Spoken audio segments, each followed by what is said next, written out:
Sziasztok! Szeretettel köszöntelek megint benneteket. Egy finom sütit fogunk készíteni. Ez a kráterszelet lesz. Nem lesz túl bonyolult, mivel ez pudingot is tartalmaz, az lesz a krémes része, ezért készítünk egy pudingot, 2 csomag pudingból, és 8 deci tejjel. Ez most nekem vaníliás puding, de lehet bármilyen másikat, amit szerettek választani pudingporból, teljesen mindegy. Ehhez teszek 6 ilyen csapott evőkanál cukrot. 2, 3, 4, 5, 6. Jó. A 8 deci tejből hagytam kint egy kicsit, amivel megcsinálom, meglazítom ezt a kis port. A többit feltettem melegedni.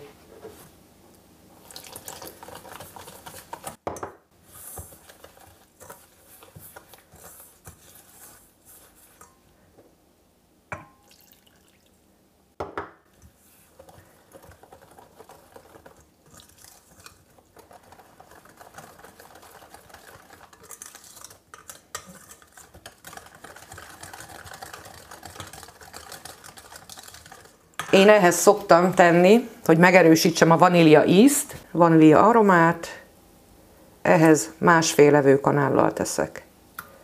Így. De ha nem ezt tennék, akkor 2 vaníliás cukrot tennék hozzá még.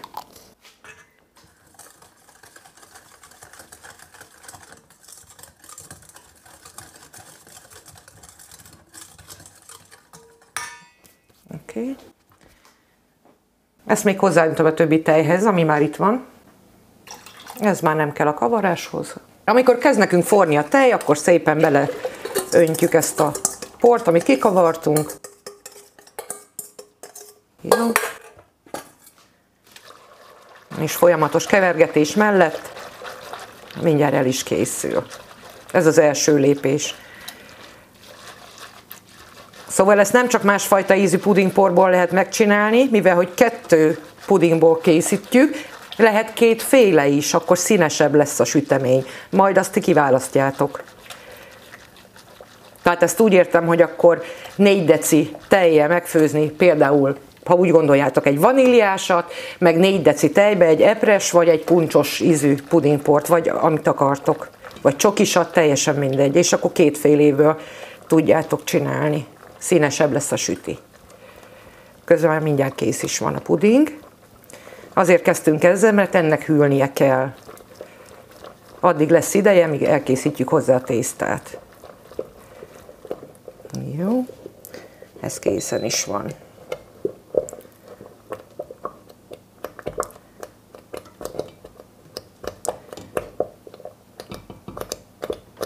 Le is húzom a tűzről, hadd hűljön.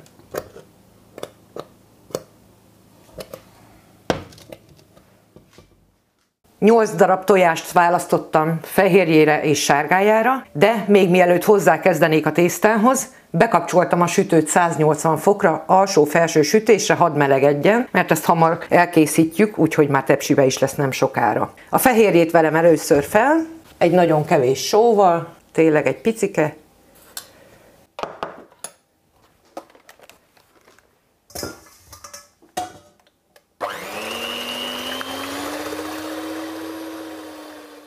Ha ez megvan, akkor csinálhatjuk a többit.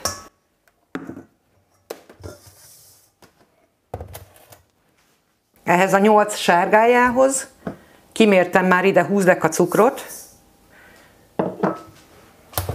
és ezzel verem egy kicsit.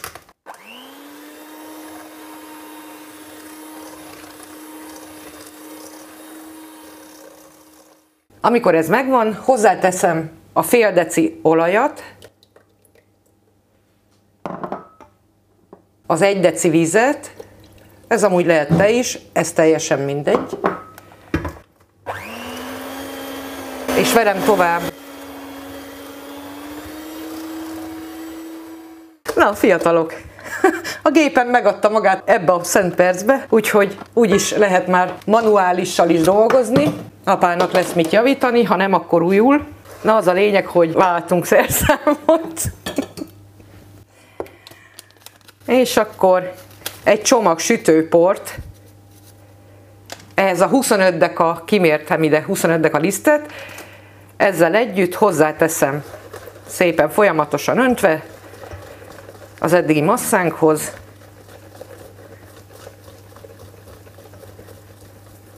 Ó, jó lesz ez így is.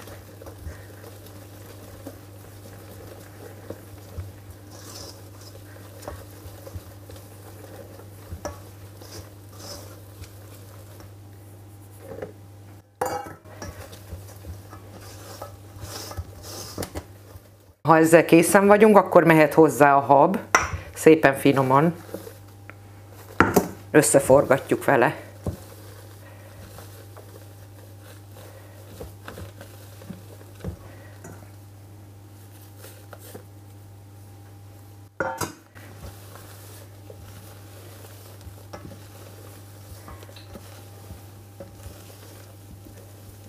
Na jó.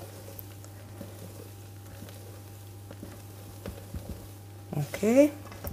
És akkor mehet tepsibe. Közben mondom, hogy a tepsinek a mérete 32x26-os, amiben most én fogok dolgozni. Jó? Körülbelül ennek a felét úgy szemre beleengedem.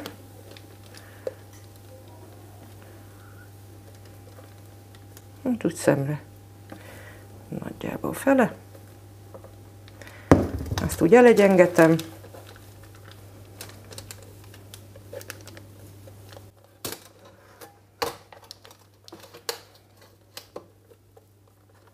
Ha ez megvan, akkor 2 evőkanál cukrozatlan kakaóport keverek ehhez a másik feléhez.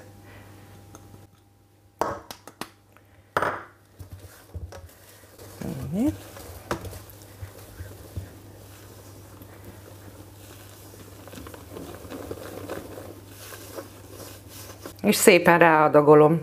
Hát ahogy sikerül. Majd összekeveredik úgy is.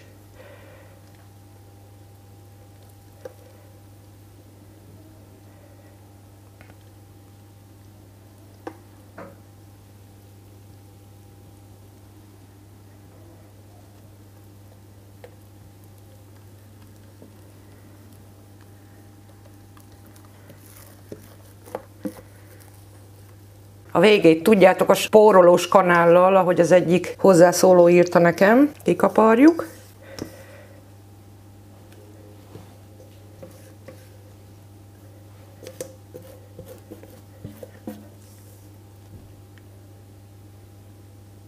Ha kihűlt a pudingunk, amit én vízre tettem, hogy hamarabb kihűljön, akkor egy kanál segítségével ilyen kis halmokat csinálunk rá, így ráadagoljuk.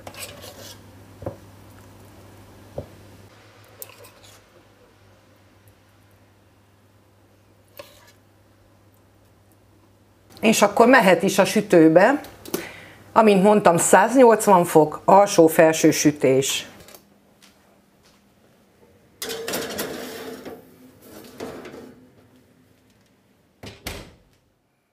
Míg süldögél a sütink, addig a tetejére elkészítjük azt, ami máz lesz tulajdonképpen. Az a lényeg, hogy 5 deci tejföl, abba 2 vaníliás cukor,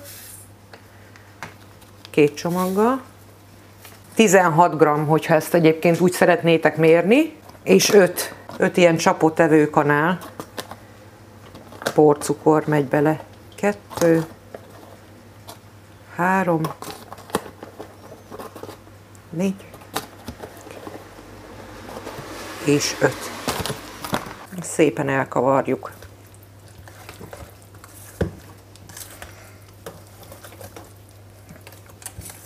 Fél óráig sütöm a sütit, akkor kiveszem, és rá fogom ezt simítani, és még visszatesszük egy kicsit, hogy rádermedjen.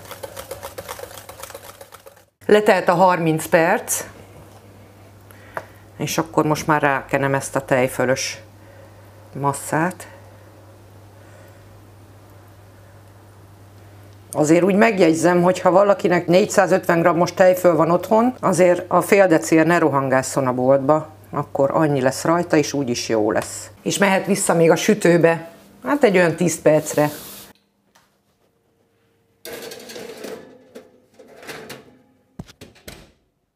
Végül is 15 percet hagytam benn a sütőbe így, ezzel az öntettel. Akkor mutatom, hogy van egy rezgése, tehát ez már nem nyers, ez a tejfölös rész rajta. Hagyom kihűlni, és akkor megvágva megmutatom.